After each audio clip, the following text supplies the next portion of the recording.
atop the Aubrey Plaza in beautiful downtown Wilmington, Delaware. We are the Podcast Pediatricians. I'm Rob Walter. And I'm Matt Gotthold. Check us out on iTunes, Spotify, YouTube, and a whole bunch of other places, as well as podcastpediatricians.com. Welcome back to a brand new Podcast Pediatricians. Finally, we're back. Finally. Oh, my God. So much has happened since we both did an episode together. Matt lost the cords for the audio. Hey. I don't know. Now you have it, so I don't know. Well, I try to put it in the same place every time. Traumatic. And I did put out a mini episode in August from Hot Topics Disney about obesity and the debate of GLP-1 medications versus surgery. We really missed you on that one, Matt. I'll bet you did. And since then, so much more about treating obesity, including multiple studies, again, showing how cost-effective and successful bariatric surgery can be. But now the GLP-1s are becoming more affordable, and probably next year a pill form will be approved that may change everything. So I do think in the future, we in primary care may be prescribing, even in pediatrics, GLP-1s. What about you, Maddie?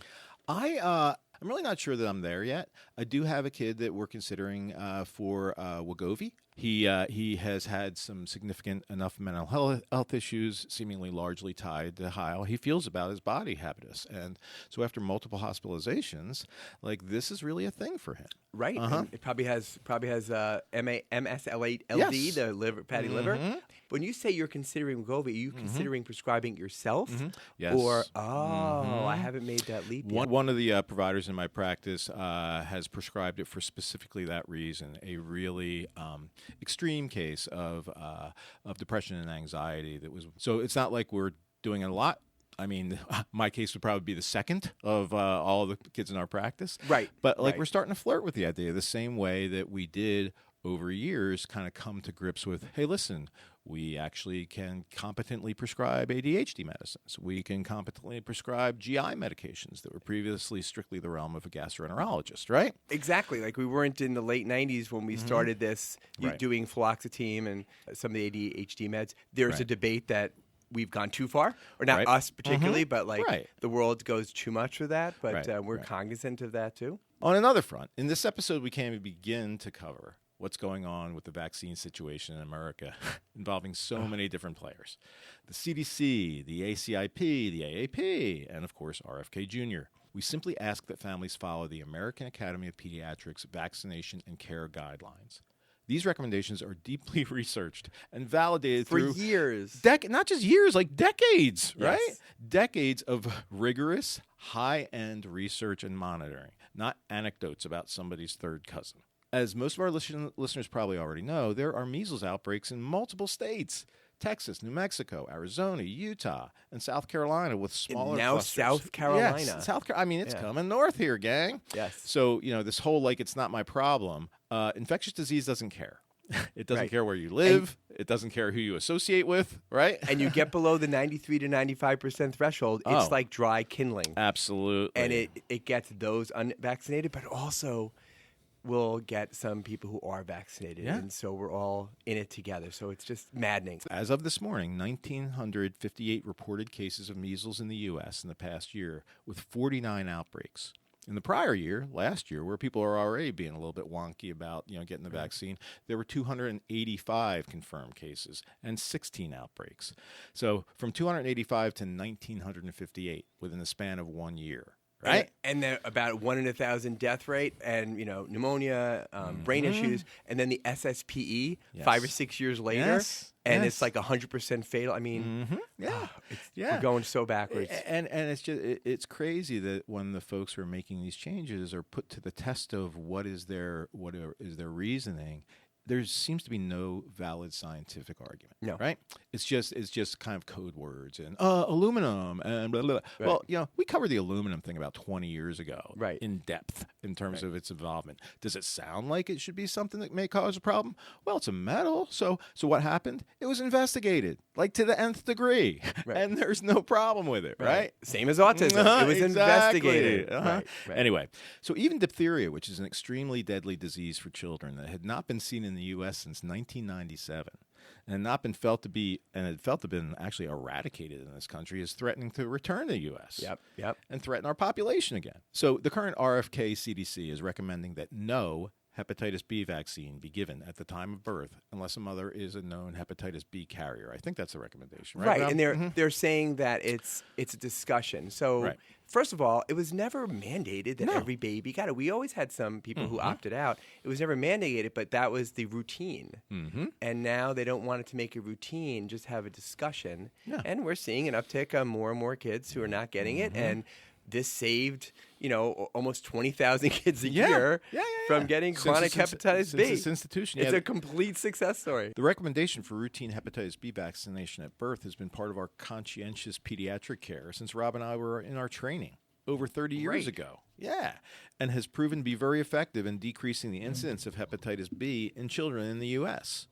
And the cancer and the liver failure. Oh my and the gosh, cirrhosis. Absolutely. So and as Rob mentioned, this has prevented approximately 20,000 infants in the U.S. from developing chronic hepatitis B infection and liver failure, like Rob said, and even a high incidence of causing liver carcinoma every year. God, 20,000. Anyway, so luckily our hospitals are still offering it, but the RFK CDC's new recommendation has spurred more vaccine refusal and added so much associated distrust in what we have been following in terms of legitimate, scientifically proven protocols in pediatrics that some parents are refusing even routine vitamin K shots for their newborns. So some infants are vitamin K deficient at birth, and without the vitamin K shot, those infants are 80 times more likely to develop bleeding in their brains within a short period of time after birth. I want to say to parents now, brain bleed. Yes. Okay, that's what you're risking. It's, again, depressing, maddening. And getting back to the flu, as we discussed in the past, the CDC gets data from all over the world about different strains emerging to help decide what we should put in our vaccines, especially from the southern hemisphere. But it's been reported that this year, many countries around the world are not sending that data to us. Perhaps because we pulled out of the World Health Organization in January of 2025, and we're not supporting a lot of other international health research, or even research in the U.S. has been funded so much less. These past came out, the AAP had all these amazing studies. They're just stopping funding of them. Not because there's any problem with it, they're just because they don't agree with the AAP. They also just announced, and this really hit me, they're dismantling the National Center for Atmospheric Research in Colorado that was founded back in 1960 to make us, the United States, the world leader in climate science and weather prediction. And look how much crazy weather is going on and hurting people and kids and displaced and killed so many. And now we're getting rid of the greatest thing that we put together to try to prevent that. Back to the flu, it will be rough this year. It's an H3N2 strain, and there's a mutated strain called subclade A that's dominating. And it's going to be a lot worse than last year. We're already seeing quite a bit of it, right? And the evidence, at least that I've been able to glean from what's been published so far, is that even though the flu vaccine isn't a direct hit on this subclade A, the people who have suffered from it and who were immunized seem to be suffering much less from it. And that's kind of like the strategy every year with the flu vaccine, right? Exactly, right. And I should have mentioned this other thing. Karen Raven, our local ID chief at the recent Wilmington RY Warren meeting, talked about, which I'd seen a little bit about, this recent MMWR report about this pediatric influenza-associated encephalopathy, and including the most severely necrotizing form. 192 kids in the U.S. averaging 5 years of age, and 19% of the less severe form died, but 41% of the necrotizing form died. Only 16% of those kids had the flu. So on top of everything else, we've got this brain syndrome with influenza. It can be pretty awkward walking in the room and, saying like, so were we getting the flu vaccine this year, right? Right. So I've recently asked my my medical assistants to say, so before we get started, Dr. Gotthold would like to know if you intend to get the flu vaccine, if you're not going to get the flu vaccine, or if you would like to talk about it.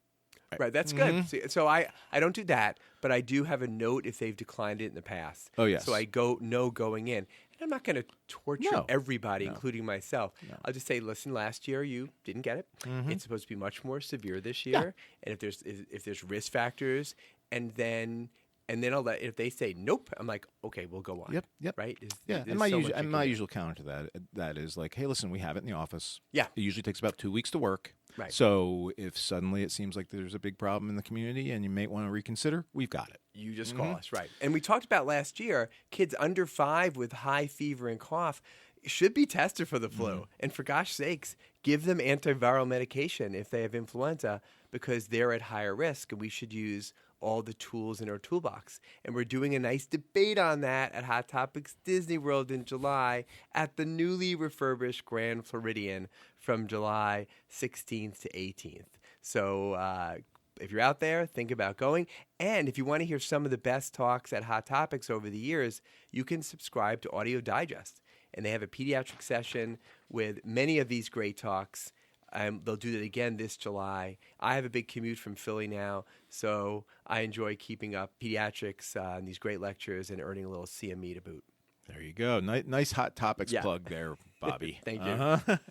But there is, after all that dismal news, there is some good news out there. So the data from the newer RSV vaccination for pregnant women in the 3rd trimester and the administration of the long-acting immunoglobulin for newborns and infants up till 8 months old during RSV season over the past 2 years has been stunningly effective in terms of how the prevention of severe RSV in young infants has evolved. So we're hoping that studies will be done soon, which will compare the two approaches, either giving it to the moms or having the babies get it within the first 8 months if they are in the season. In season, exactly. Man, I keep stumbling over that. Sometimes it's tricky during the office newborn visit to figure out if the infant's mom got the vaccine from the OBs, and the hospital newborn notes are sometimes not as accurate as we'd like. Have you seen that? They just say, Mom not got it, and then I'm in the room, and they're like, yeah, I got it. Yeah. It's so... So today, we're going to go over some cool highlights of a talk about food allergies and FPIES and EoE from the recent ROI Warren seminar here in Delaware. My 27th straight year running it, kind of crazy. I guess I'm getting old, but not as old as Matt, who did not attend. But I am giving Matt a pass on attending because it was just days after coming off the high of watching his wonderful daughter get married, his second daughter giving her way in marriage. It was a beautiful wedding, and I was feeling very privileged to be there. Oh man, we were fortunate to have you there, Rob, and it was absolutely one of the most meaningful days of my life. Her new husband Steven is really one of the best men I've ever met in my life, and so we're thrilled to have him in the family. Yes, Steve was great there, and he's working for Purdue Athletics, so I got to talk Big Ten sports with him. Great guy. Yeah, he's actually the rehab director for Purdue's football team, who is Big Ten, but kind of like always on the they're not always the easy win for Notre Dame. Let's just say Northwestern beat them this year. Yes, so what does that say? Rob's alma mater. And I have to say, I thought your toast a few years ago with Victoria's wedding, we hit it out of the park. But then this year, you topped it, and less is more. You stood up in front of all your friends and family, raised your glass, and you just said 6-7. I mean, I almost cried. Now, it's such an old thing, 6-7. It's so stupid and it's so overdone. But I figured we hadn't even mentioned it here. And I sometimes will. I mean, you have a 5 or 6 year old or 7-year-old, and you just make the hand motion with it when things are getting kind of like slow in the room, and they start laughing. See, I'm not a teacher, so I love it because I don't hear it that much. Right, my daughter, who's a kindergarten teacher, hears it all the time. But I love a brilliant thing that means nothing. Right. It's like a Seinfeld show. Right. This really means nothing. Right. Let's make you think it means something. Right. Right. Oh yeah. And Rob, you've had some new news in the family, man. You're like Pawpaw or Grandpa or Peepaw. I forget what you want to be called. Pappy, maybe. No.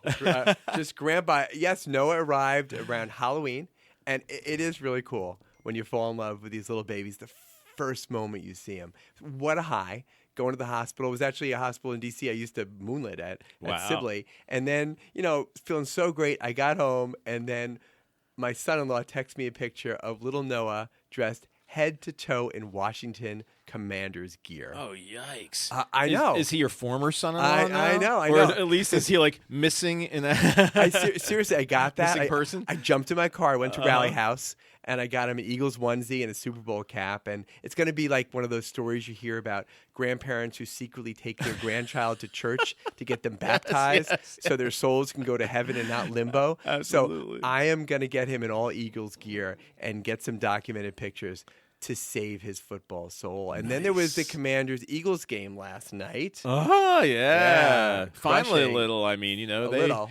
they demonstrated at least a little bit of offensive prowess, right? Yes. You got a little fight. Got everybody feisty. involved. Yes. Yep. All right, so ready? Just the final cheer. Ready? Go.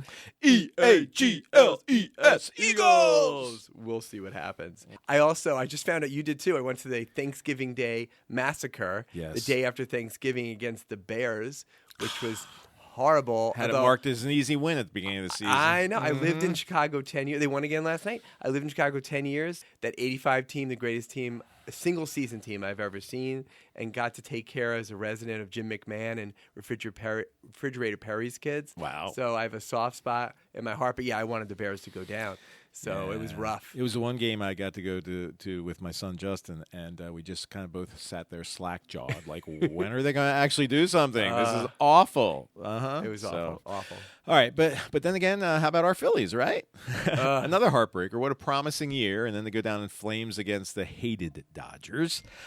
I thought the Phillies were doomed when all the baseball experts picked them to win the World Series, which is always like the kiss of death, right? I'm still hoping that Nola will get back to himself. I mean, I still think he has it in there. I hope. And that Zach Wheeler will be in Cy Young form After his surgery. and we'll try winning the World Series again next year. Without Castellanos, thank the Lord. Yay. But, that may be the equivalent of us magically hoping that Joel Embiid's knees will be fine and the Sixers will play for a title. Kind of unlikely. Hit us with a disclaimer, Matt. Yeah. Well, first of all, I want to put the final nail in the coffin of I think the process is over. Right? Done. All right. So just to remind you, and this is our disclaimer, we are sharing our own personal opinions on pediatric care. Always talk with your own pediatric caregiver about your child. Pediatric caregivers should always consult expert guidelines and consider their own community standards of care. Okay, so today we're going to give you highlights of just one talk from the meeting on food allergies, but also just want to give you a quick pearl from a second talk by Rob Heinle, star pulmonologist, about asthma. As always, any errors in these discussions about these talks are on us, never on them. All right, so I think that all of us in the trenches are aware that the guidelines for asthma care puts inhaled steroids front and center, and in the last several years, experts encourage combination inhaled steroids with rapid onset long-acting beta agonist albuterol, LABAs, like formoterol. So, budesonide formoterol, which is generic Symbicort, is often preferred over combinations with other slower onset LABA, salmeterol, also known as Advair, since it also can be used as a rescue inhaler. No more carrying two inhalers. Right. More and more, the guidelines are indicating that this is fine, even for kids under 12, like in the 6 to 11-year-old range. Are you doing this, Rob? Yeah. Oh, my goodness. I am. I rarely ever use a single steroid fluticasone inhaler much unless it's for the younger kids. But the big pearl I took away from what he said is you can use this inhaler as a rescue and as a maintenance. But just remember, you need to put a total limit on the total amount of puffs per day. So for a younger kid under 12, the limit should be around 8 puffs a day. If you're already giving them 2 puffs twice a day, that's only 4 more puffs they can get during the day. And for older, 12 and above, he said like limit of 10 to 12 puffs per day total. So you do this so you don't get too much and get side effects from too much long-acting albuterol and no systemic side effects from too much steroids in the long-acting steroid part. You can also use this pre-exercise. But he usually says just use 1 puff instead of the 2 puffs for EIA, exercise-induced asthma. So I'm starting to put these in my pharmacy prescriptions about total a day and how you can use it for EIA. Smart. Yeah. And I forget, maybe you can remind me, do those inhalers have counters on them? They do. Oh, they do. So there you go. You can mark where you're starting that day and know that you've only used it up to, the amount of times that are appropriate for your for your child. Right? Hopefully. I also wanted to mention a remarkable series in the New England Journal of Medicine by Lisa Rosenbaum about the state of primary care medicine in the United States and how we may be witnessing the slow death of primary care, especially on the adult side. But the same issues are seen in pediatrics. Yes, we talked many times over the years about choosing convenience over quality with adult-oriented urgent care and telemedicine. But we've seen a big uptick in our patients going to urgent care centers instead of to us, even though we happen to be open at that time, with same-day visits. And that's the family's choice. but I don't necessarily feel inclined to discuss what the urgent care did in detail by phone with the parents after the urgent care visit when we were open blocks away from the same appointments. Amen. Right? And we're open the weekends too. So, and the other thing is, I'm reading all these testimonials from doctors and nurse practitioners and PAs who work in these urgent care centers. And they're told to be more liberal with antibiotics and oral steroids by corporate owners because that's what makes the customers happy. It's not good medicine, but it's good patient satisfaction scores for them. Yeah. Ms. Rosenbaum really highlights that many of our healthcare system decisions, with private equity fueling it, are about maximizing revenue through hospitalizations and specialty referrals and testing, which makes it bad for business to have a good primary care doctor who can avoid a lot of unnecessary tests and admissions and medications with good preventative care. And this problem is really hitting the adult primary care, family medicine, and internists even more than in pediatrics. And that's why concierge medicine has taken hold, especially with adults. And I don't blame some of these docs trying to get away from 12-hour days with endless EMR and prior auths. But when the more and more good docs go into concierge, it shrinks and shrinks and shrinks the pool of good primary care doctors for everyone else. That's why it's hard to find a primary care doc.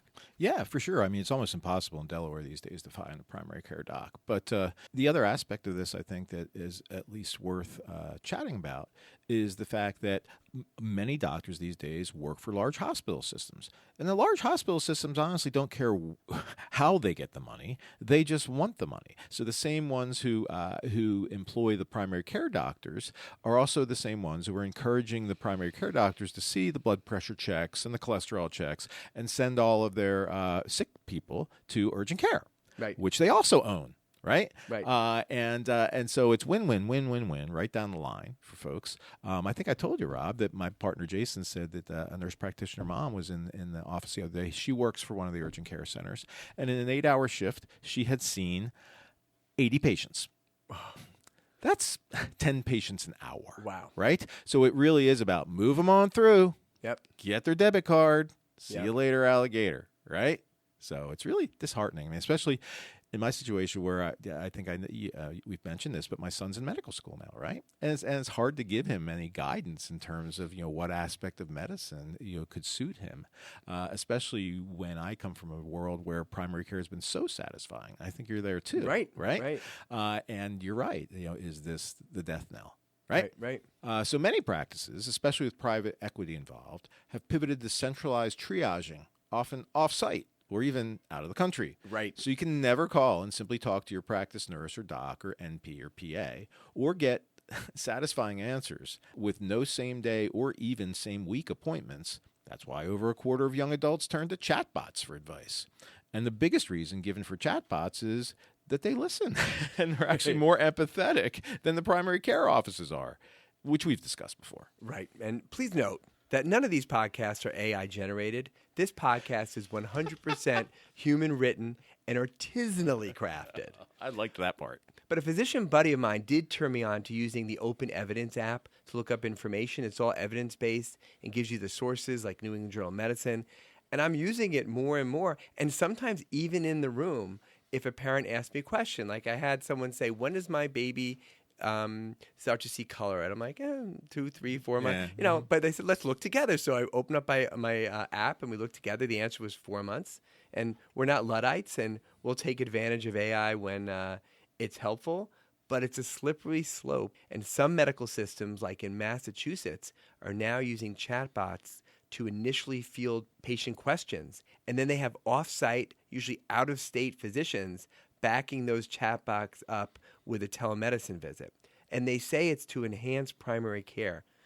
But it's hard to believe that it won't be a slippery slope more and more to replace primary care and have the chatbots refer directly to ERs, urgent care, and specialists.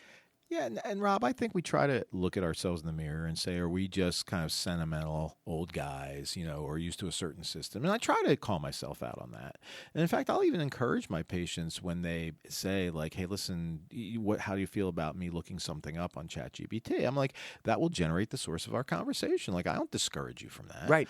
It's going to let you know what's out there. I got to keep ahead of them. It is true. Absolutely, it is true. right? Like, you know what? I gotta keep ahead. And maybe that forms a more cooperative situation with your patients. Again, what we have to offer that maybe in urgent care or some other place doesn't, which is like, we know each other. Right. Like, let's work together on this, right? Right. Primary care is looking even worse, as I mentioned with my son, for graduating, for those who are graduating from medical school eventually. Ms. Rosenbaum gave an example of a medical school dean who was advising a new doctor who was determined to become a primary care physician in an underserved population, that she was way too smart for primary care. I don't know what that says about us, Rob. Right? I think what it says about that dean. I just says he shouldn't be a dean. That's what I think. Yes. We all know primary care makes the least amount of money, although, again, much more than the average American. But it also carries a lot of training debt. And the offer interviewed many primary care docs who shared that when they took a look at their colleagues in dermatology and ophthalmology, and they look at their $500,000 in debt from medical school, like, am I stupid? Right. She mentioned, she said, am I the idiot here? Right. People said, am I the idiot here? And we both still love it. We have no qualms about our choice. But it's really worrisome to look at the landscape down the line. And both of our practices recently bought into an umbrella group of mostly pediatricians who take over HR and IT and provide EMR and billing, but can allow us to do our own thing in our own sandboxes. And we both like to be as fiercely independent as possible. But I don't know about you, but I always tell people the main reason we did it is that we can negotiate with insurance companies. Right. For years and years, while costs went up and the big hospital systems were getting paid more with cost of living raises, we were stagnant. Like for an ear infection, they were getting more. Actually. And so we had to do something. And now we have some powers and numbers to negotiate our contracts. And luckily, we have primary care physicians like Matt's partner and fellow book club member, Jason, who fight for primary care at the state level to be fairly compensated compared to specialists in the hospitals and the ERs, or else we will not be training excellent primary caregivers for tomorrow. In the big picture, we need to increase the total amount spent on primary care to be more than the ridiculously low 4% that we have now. And hospital systems know the big money, the way the system's been rigged, is in hospitalizations, procedures, and big pharma. And they'll always follow the money. All right. Get off my soapbox, Maddie. And after the break, we'll touch on the whole breadth of pediatric adverse food reactions. One more fun fact. Okay, so for every dollar spent on primary care, $10 are saved in the medical healthcare system. Nice.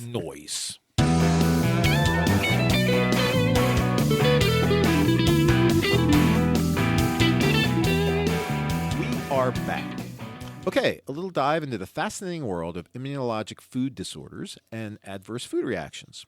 A superb talk was given by Dr. Michelle Squadrito, who is part of an excellent community private practice allergy group here in Delaware. Dr. Squadrito did her allergy fellowship training at Nemours, where her research centered on allergenic foods and penicillin allergies. Penicillin allergy. All right, Matt, I'm going to ask you again. Are you doing any amoxicillin delabeling? He's choking on this now. Are you doing any amoxicillin delabeling in your office yet? It's another void in my I need to do this. You do so many things that I don't do, especially psychiatric care, but you don't do Well, this. thanks for getting me on that one, but anyway. So I got to get to the program. So it's really satisfying, and it can reduce the use of ceftonir, also known as Omnicef, which is just not great for your microbiome and in curing infectious diseases. I heard one person describe ceftonir as tastes great, less killing. I think only people our age are going to get that joke, I know, but right? I don't care. Was that Miller Lite? Miller Lite. Yeah. Yes, Tastes great, less filling. Yeah. So Dr. Squadrito really broke up adverse food reactions into immune-mediated and non-immune-mediated. The latter including lactose deficiency and foods with toxins like scromboid plus gluten sensitivity, but we are going to concentrate on the immune-mediated ones. First, the classic IgE-mediated food allergies. The big 9. The big 9. By the way, I did count these. Rob writes these things, so when he said 9, I wanted to make sure there were 9 here. The big 9 being milk, eggs, wheat, soy, peanuts, tree nuts, fish, shellfish, and sesame. IgE-mediated type 1 food hypersensitivity affects almost 6% of children under the age of 18, but milk, egg, wheat, and soy allergies usually resolve with time. Essentially, they grow out of them. Right. On the other hand, peanuts, tree nuts, shellfish, and sesame tend to be more persistent. And remember, peanuts are not really nuts. They're legumes. Tree nuts are a bit different. An allergy to one tree nut does not often mean an allergy to all of them. Cashews and pistachios go together as sister nuts. I love that term. As do walnuts and pecans. They're sister nuts. While almonds... Wait a minute. Are sister wives sister nuts? I knew you'd say that. So almonds, hazelnuts, and Brazil nuts stand on their own. Coconuts are not nuts, and she gets asked that a lot. So deep dive. Maddie, have you ever had a Brazil nut? I have indeed. Really? I had not. They're those big honking ones that look like somebody's knuckle. They're grown in the Amazon. Bolivia is the biggest exporter, not really Brazil. Well, thank God it's not Venezuela, or it would be out of luck. And right. Oh, God, don't. Yeah. And the only other people that are eating them besides you, Matt, are people in England. Nice. They wildly love their Brazil nuts. So for shellfish allergies, which more often than the others start in adulthood, crustaceans like shrimp, crab, lobster are much more allergenic than mollusks like clams, mussels, oysters, scallops, and octopus. By the way, stop right there. Yes. I was not convinced that octopuses, were mollusks, because they didn't have a shell. And I looked it up at 3 different sources because, that's how I am. Yes. They are indeed mollusks. Yes. Yeah. How about that? Thank you for that. So there can be a lot of cross-reactivity between shellfish, but sometimes not. Sometimes you're just allergic to snow crabs and nothing else. So testing can be very helpful. And as we mentioned a few years ago, it's interesting that studies show that the worst food allergies likely start with exposure through the skin or inhaling it, not by ingesting it, which is why kids with severe eczema have a higher rate of food allergies because their skin is compromised. So you want to get these kids exposed to allergenic foods early and desensitized before it touches their skin, and you want to keep their eczema under excellent control when they're young. A child suspected to have a true food allergy needs to see a good pediatric allergist. We shouldn't be mucking around with blood tests for food allergens. Testing for food allergies can be by skin prick or by IgE blood tests or office food challenges. But even if the skin prick is positive, it doesn't necessarily mean they are allergic. It just means they're sensitized, and there is a difference. However, a negative skin prick test is very reliable to say that you are not allergic. But again, a positive skin test has a low positive predicted value. Same thing with IgE tests for specific foods. They are probably even less helpful than the skin prick test, and even if these allergy tests are positive and there is a food allergy, they in no way predict how severe the reaction will be. High IgE numbers do not really mean anything in terms of severity, and for all these reasons, there's no reason for us to ever do routine food allergy testing and going down a rabbit hole to get a lot of positives and then end up restricting diet for no good reason, which can cause more food allergies in the long run, plus malnutrition. And please do not forget that all of the IgG food tests and panels are total crap. Total crap. If you have a definite peanut allergy, you can get these component blood tests, and if the ARA H1 and 2 are positive, that will probably be a lifelong severe reaction. Whereas if it's an ARA H8 or BET V2 that's positive, it's likely less severe, more of a cross reaction with birch allergy. So for a kid with a peanut allergy, it's nice to know that. There's also a myth that each time one gets exposed to an allergenic food, the reactions become more and more severe each time. That is not true.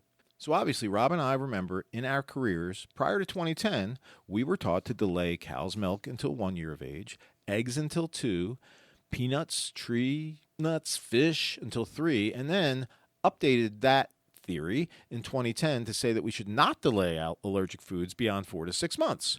But old habits die hard. We were still delaying a lot of peanuts until that famous LEAP, that's LEAP study, in 2015 showed that early introduction of peanut-containing foods led to an 86% reduction in subsequent peanut allergy. And recently, it's been all over the national media that peanut allergies in the U.S. are way down with early peanut introduction. For a little while, and we talked about this in one of our first podcasts, if you have a child with severe eczema or egg allergy, that you should get IgE or skin prick tests to peanuts before you introduce peanuts. But this was a nightmare. It was a nightmare.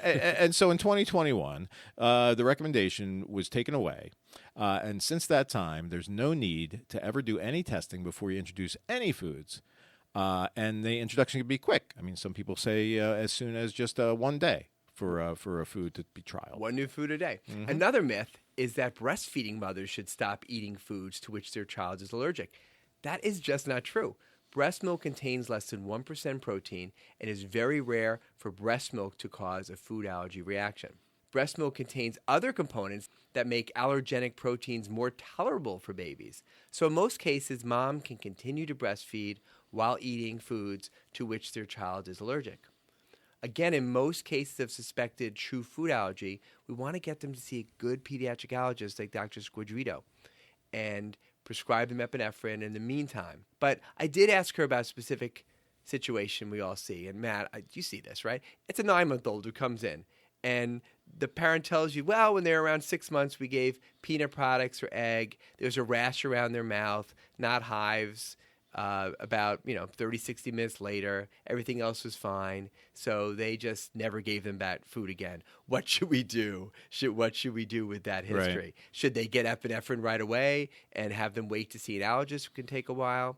And the answer I heard her say is that there are some situations like this that you can then give that child an antihistamine or have it ready, put Vaseline around their lips so you're kind of Creating a barrier. right, so you won't misdiagnose just a contact dermatitis, and then try the food again. We don't recommend you doing this in the hospital ER parking lot, which is a common thing. But if there's a lot of parental anxiety or other high-risk issues like other food allergies certainly, or significant eczema or wheezing, then certainly, send that kid to the allergist at 9 months and go ahead and give the epinephrine. And that's my opinion. Actual food challenges, if you think there's a high risk, really is an art. It's time-consuming. There's strict protocols. It should be left to the allergists. And usually the allergists have the family bring their food to the challenge. And remember, epinephrine is the only treatment for anaphylaxis. There's a myth that epinephrine is dangerous and should be only given if someone's throat is closing up, but that's absolutely not true. And if the child is in anaphylaxis, even if they are under 33 pounds, you can give the 0.3 dose, which is the higher dose. There's no minimum age for epinephrine for anaphylaxis. And do not forget, the new kid in the block is Neffy, the nasal epinephrine given like intranasal Narcan. It's needle-free, has a shelf life up to 30 months instead of 12 months, and a temperature tolerance of over 120 degrees. So if you leave it in a hot car, it's still okay.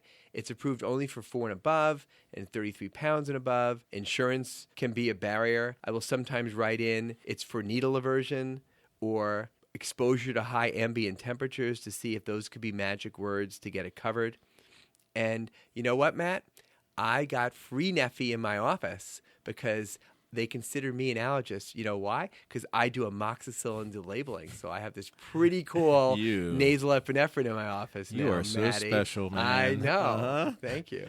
So antihistamines, which we've talked a lot about on this podcast, are considered second-line treatments for food reactions and are supportive, but they definitely will not treat anaphylaxis. And steroids seem to have no clear evidence of help with anaphylaxis. And remember, as we said before, the old first-generation diphenhydramine antihistamine, meaning Benadryl, and its generics are completely inferior to the new second-generation antihistamines like cetirizine, which is Zyrtec, and loratadine, which is Claritin. Since their onset is slower, meaning the diphenhydramine, they do not act as long, and they have many more side effects. And unfortunately, a lot of schools do not stock the second-generation antihistamines, and that's frustrating. Again, the usual dose is 1 milligram per year of life until about 8, and then the full 10 milligrams. If there are severe reactions, and we talked about this in a prior episode, like chronic urticaria, you can go up to 4 times the usual dose. That's how safe these medications are. So in an older person, they can get 20 milligrams twice a day of cetirizine, whereas the normal dose is 10 milligrams a day. Right. Okay? And then, and this is my favorite part of the talk, she described 2 really interesting food allergic syndromes. The first one was food-dependent exercise-induced anaphylaxis, or FPIES. I had never heard of this. Had you heard of this? Nope. It is when you get anaphylaxis at least 4 hours after consuming the food culprit, which is usually wheat or shellfish or nuts, but it's only triggered if you exercise within 30 to 120 minutes after the ingestion of that food. The symptoms range from mild skin reactions to severe systemic anaphylaxis, and severity can vary by how much of the food you ate and then how much exercise you do. It's thought to be that exercise increases the gut permeability for these foods, proteins, to get in your system, which decreases the threshold for the food reaction. It's sometimes worse if there's also an NSAID ingested, if you had an Advil, or if you had some alcohol like you might have with a meal, or depending on your menstrual cycle, or when it's higher temperatures. Some people call this midnight anaphylaxis because it can occur hours after the ingestion of the food, maybe after a late dinner and a late workout. And so you have to think about it and put together that the ingestion could have been hours early and ask about the exercise. I had never seen this. Maybe I never recognized this. You can do skin prick testing for suspected foods, do provocative challenge of the foods, but then you have to exercise them. So you have to like give them the food and put them on a treadmill if you're still unsure if that's what's causing it. The treatment is to avoid that culprit food at least 4 hours before and 1 hour after exercise, and always carry epinephrine and always exercise with a buddy. That's crazy, right? Well, it'd be crazy for you to have to find a buddy. All right, so come exercise with me, Matt. Come exercise. Yeah, fat chance. So that's kooky, right? But Right. maybe that's not as crazy to me as the alpha-gal syndrome, which is a tick-borne condition that shows itself 1 to 6 months after being bitten by the Lone Star tick. It's an IgE-mediated allergic reaction with delayed onset of anaphylaxis 2 to 6 hours after someone has ingested the meat of a mammal, so mammalian meat. It is the only known allergy that's triggered by a sugar, so it's a carbohydrate, Right. as opposed to a protein, right? And that is the alpha-gal sugar that is found in meat, so it's not a protein. Interestingly enough, it mostly happens in adults with either type A or type O blood types. What type do you have, bud? I'm A positive. Me too. Uh-oh. Oh, dude, awesome. I can use you next time I'm going to have an organ replaced. All right. So being type B or AB seems to be protective and cause immune intolerance. They're doing brain transplants? Nice. Monkeys and humans do not have alpha-gal sugars in their muscles, and neither does Rob. But all other mammals do. So it can affect only monkeys and humans. Isn't that crazy? How about that, right? I first read about this being in Texas, but now it's much more often found on the East Coast, especially in the Cape Cod region, and is even at the Jersey Shore now, since Rob moved there. And yes, in Delaware. It's a huge issue in Martha's Vineyard, where vegetarian restaurants have popped up because people cannot have meat. I'm sure that's not the only reason that the vegetarian popped up there. It's somewhat self-limited and will go away over years, but it's very scary and frustrating for those affected. The treatment is avoidance of mammalian meats like beef and pork and lamb, and caution with other parts like marrow and even the gelatin. It's oftentimes used in fancy restaurants or can be used as fillers for foods, and even vaccines. And certain medications like cetuximab. And obviously, the biggest way is just don't get tick bites, and that's what we in the Lyme area that we've had our whole careers. We know that. Certainly, they know that in the Cape Cod area, but it's a Lone Star tick. But she also touched base about non-systemic Ig-mediated pollen food allergy syndrome, what we always called oral allergy syndrome, which we have talked about before. It's this tingling, itchiness, and swelling around the mouth with ingestion of certain raw and lightly cooked plant-based foods like fruits and vegetables and nuts. People with birch allergies will cross-react with apples, peaches, plums, pears, cherries, apricots, almonds, and veggies like carrots and celery and parsley. Those with fall ragweed allergies can cross-react with cantaloupe, honeydew, watermelon, zucchini, and cucumber. All of this can be much worse if you're on a protein pump inhibitor. I didn't know that. So if you're taking... Why is that, Rob? I don't know. I should know, but I don't know. Heating denatures the proteins. That's why you can have these when they're cooked but not raw, or you get this local reaction. Systemic reactions like anaphylaxis are extremely rare, and the management is really avoidance of these raw foods. If you do have birch and ragweed allergies and get allergy shots, it'll help the allergies. It'll also help having this food protein reaction. Sometimes you do prescribe epinephrine if there is a history, rarely, of systemic reactions, or if they have other risk factors like being on chronic protein pump inhibitors for reflux. What about actual treatments for food allergies?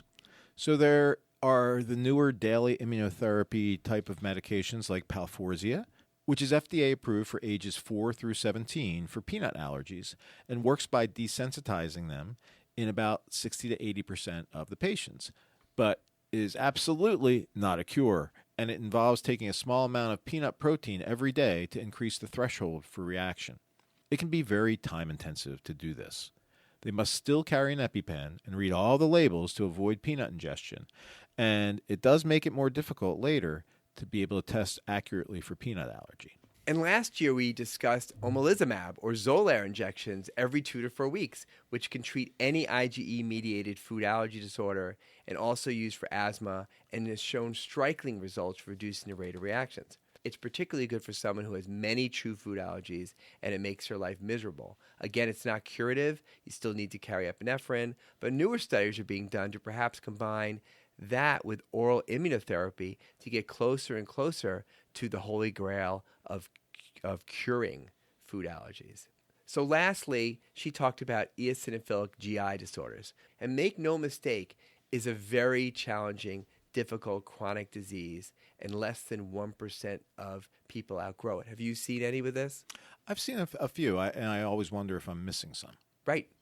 It's hard to predict which children with this condition will have a milder course, even lifelong, and which will have more significant effects, including fibrosis, stenosis, especially of the esophagus.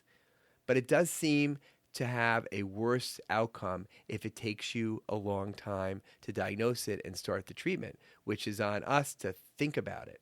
Early diagnosis does help. It's an immune-mediated mix of IgE and IgG, and seems to be increasing in prevalence to about 1 per 1,000 people.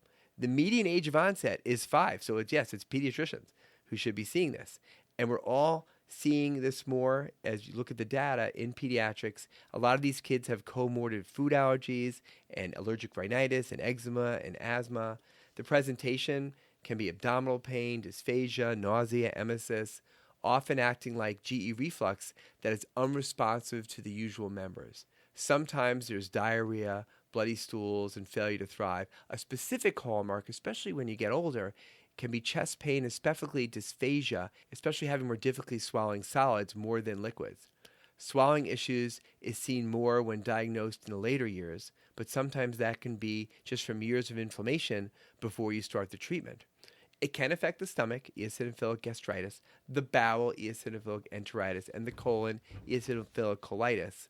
But the major type we see is eosinophilic esophagitis. And just in my head, I just think of the kid with reflux who just is really bad or not getting better, or the kid who starts to say he has dysphagia and swallowing issues. Yeah, I mean, it's always a question when we see an older kid, and certainly 5, as you said, is kind of a key number here-ish, but who suddenly starts having reflux symptoms, who hadn't for a while longer. Like, there's really no developmental reason that should be happening. Right. So, but diagnosis can only be made by actually doing an endoscopy and a biopsy, and looking for increased eosinophils in the mucosa, the lining of those parts of the body. These kids don't always have a peripheral eosinophilia, which means we can't really do a blood test and say like, oh, look, your eosinophils are up. Right. There's no marker. Yeah. Eosinophils are traditionally the type of white blood cells that are indicative of either allergy or, come on, Robbie, parasitic infection, Oh, right? yes. So, in any event, it's classified as a mixed IgE and non-IgE condition with chronic eosinophilic inflammation in the mucosa, but the IgE-mediated allergy is not a direct cause. As mentioned, this condition is really complicated. It's thought to be caused by antigen exposure, so it's proteins, in most cases except for the mammal sugar, right? Right. Antigen exposure to the GI tract tissue. But food allergy testing is not helpful. Milk and wheat, which are so commonly ingested, are the most common offending food antigens, but it could be lots of other foods too. One approach that has a 40 to 70% response rate, boy, that seems pretty broad, doesn't it? Right. But is very difficult, is trying to remove the affecting antigen by food elimination. So this requires one of two things. It either requires single food elimination trials, so you eliminate a single food, with repeated biopsying. Right, endoscopy Good and biopsy. God, Yes, that's right. yes. If there is a change after many weeks, or the other option is multi-food elimination, which can basically mean putting a child on a very basic amino acid-based diet and then seeing if the eosinophilia resolves, and then trying to slowly add foods back in one by one. So this is really onerous, right? Yep. I mean, sometimes you hear about people getting G-tubes because for older children and adults, they just can't tolerate taking this elemental diet treatment long term. I always think of like we all have samples of amino acid Right. formula. Like taking that is there's no Ooh, way. right. Another approach is protein pump inhibitors, which have a 30 to 50% response rate due to an anti-inflammatory effect. It's really not for the reflux, but there are downsides to being on chronic protein pump inhibitors, and this approach is not curative. There is a podcast called Cribsiders. Have you heard of it? It's really good. It's out of Brown, and they did a really good podcast about this, and it just reinforced how complicated, difficult it is to treat, especially with no biomarkers and all these scopes you have to do. There are nasal endoscopy that you can do that is quicker. They can put it through the nose, not a lot of anesthesia. So that often can be something that can make it a little bit easier to do. It's still a lot. And they do mention that adult practitioners may just put them on protein pump inhibitors, and we'll get to like swallowing liquid steroids, and don't do repeated scopes and just watch.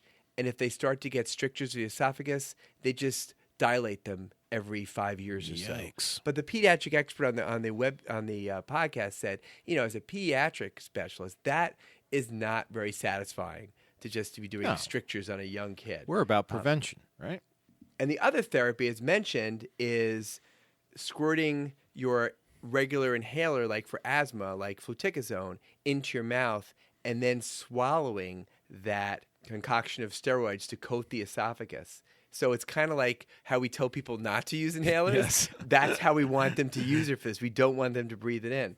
And there are also new biologics like dupilumab, which is used for eczema and has been approved for EoE as young as 1 year of age. It could take up to 6 months to show any effect. And I have a couple of older teens with this and the PPIES and the swallowed spraying of the fluticasone. But it's still very frustrating, especially continuing to have that feeling of swallowing problems. It is such a tough condition to treat, but it is manageable. And with expert treatment, you shouldn't have to alter to a tremendous extent the quality of somebody's life. I mean, clearly this affects a big part of how people routinely do things, but it can be addressed and somebody can have a normalized life as a consequence. So let's briefly talk about eczema and food allergies. Eczema is a genetic condition. It is not at all from foods. And if some of the folks with eczema avoid certain foods, they are more likely to get a food allergy. We don't like to do food allergy testing just because of eczema unless there is a really, really good other reason. And the only way to tell if the food truly is a trigger is to eliminate it for 4 to 6 weeks and then give an oral challenge. The problem is that people do this on their own, and they start limiting more and more, and these kids already have eczema, and they're now becoming malnourished. If this is to be considered at all with eczema, it should be done by a pediatric allergist. Okay, we finished with some non-IgE immune conditions. And let's start with something that we see pretty often as pediatricians. It is a food protein inflammation, but a lot of us will just call this milk or soy protein intolerance of young babies. And they're happy babies, and they're growing fine, but the chief complaint is there's some streaks of blood in the stool. But they usually look fine, but not always. They don't always look fine, but usually fine. And the blood freaks everybody out. It's a poorly understood condition. We're not talking about colic, which, again, we're not sure what that is. We've talked about that before, but, crying. But these kids usually just have blood in their stool, but they otherwise look fine. And if they're breastfeeding, you try to eliminate the cow milk and soy in the mother's diet. And if they're formula fed, you go to a hydrolyzed formula like Nutramigen, Progestamil, and they usually outgrow this. So later in infancy, you can then reintroduce milk and soy, and they're fine. You see kids like this, Matt? Yeah, I mean, and just to clarify, kind of at least in my mind, how this works is we just said a little while ago that a mom does not have to change, her diet for breastfeeding for routine food allergy. Again, this is different, right? Exactly. This is different. So in this situation, there is some protein that gets in the mom's breast milk, and if indeed it's from usually either cow's milk protein or soy protein, that can continue to affect the baby, right? So at points we do ask the breastfeeding moms where this is the presumed diagnosis for the baby to change their diets for the time being. Right. So the breastfeeding part, because that one was with a true IgE mediated, that it doesn't, that they could still doing it. This is more of a reaction to the protein. A localized reaction. Exactly. It's confusing though. It's really confusing. But these kids usually look fine, although I had someone recently who I thought had this, but was getting more cranky, not gaining weight, and so it seemed to be more than that, and they're seeing GI. But then there is, lastly, the FPIES, food protein-induced enterocolitis syndrome, much more significant onset. I had not really seen this very much, but I have a few patients with this. How about you? Yeah, I've certainly had people affected to the point where they needed to be hospitalized for this. Not many, a handful over the years. So it's a fascinating condition, very poorly understood, as we've said. Affects children more than adults, and we have a typical onset in early infancy, a week up to 4 weeks after the introduction of that culprit food, whether it be milk or soy or oat or rice, but even eggs, peanuts, avocados even, which are considered broadly by many people to be kind of a super safe food. Right. Bananas, seafood, and even sometimes multiple triggers. So it presents with repetitive and profuse and protracted vomiting 1 to 4 hours after that food's ingested. And sometimes there's associated watery diarrhea. It's no wonder that this is usually diagnosed as an acute gastroenteritis. So this looks like a stomach bug, right? More than a food reaction. One of the biggest kind of hallmarks of this condition is that the child seems to be extremely lethargic, sometimes even pale, and can even be hypotensive. And everything, all the symptoms really resolve within 24 hours, and there are no skin findings, and there are no respiratory symptoms. Yeah, so basically, unless they end up like an ER and really, really lethargic, you have to think about it by the history when they keep getting recurrent bouts of what we would say is a viral gastritis. And if they're going to 3 different urgent care centers and having these, it's hard that someone's going to put this together. There's no test for it. And acutely, the treatment is supportive. Oral rehydration, generic Zofran, sometimes IV resuscitation, sometimes even steroids if it's severe. Yeah. Long-term management is to avoid the trigger food and then have oral food challenges with an allergist, when you're looking to reintroduce that food. Most kids outgrow the problem. About 28% will outgrow it by the time they're 2, 53% by the time they're 3, 64% by 4, and 72% by 5 years old. This can vary by foods. So soy is oftentimes outgrown by 12 months, but grains and milk can take up to 3 years, and as we just said, even longer, and other solids, 4+ years. Part of this is cell-mediated response, so you want strict avoidance of the trigger food. But if somehow a mistake is made and the child gets that food again, it can add another 3 years to the duration of this before it resolves. That blew me it's away. Really it's just really a weird condition. Bizarre. Yeah. Yep.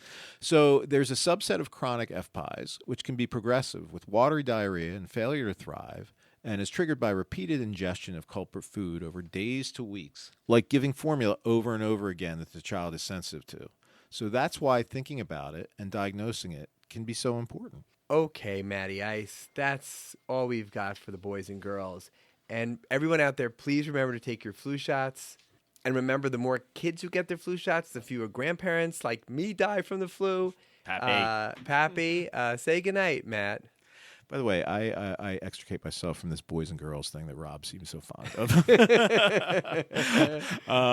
Good Ladies night. and Good night, gentlemen. everybody. There you go. Good Ladies night. and James.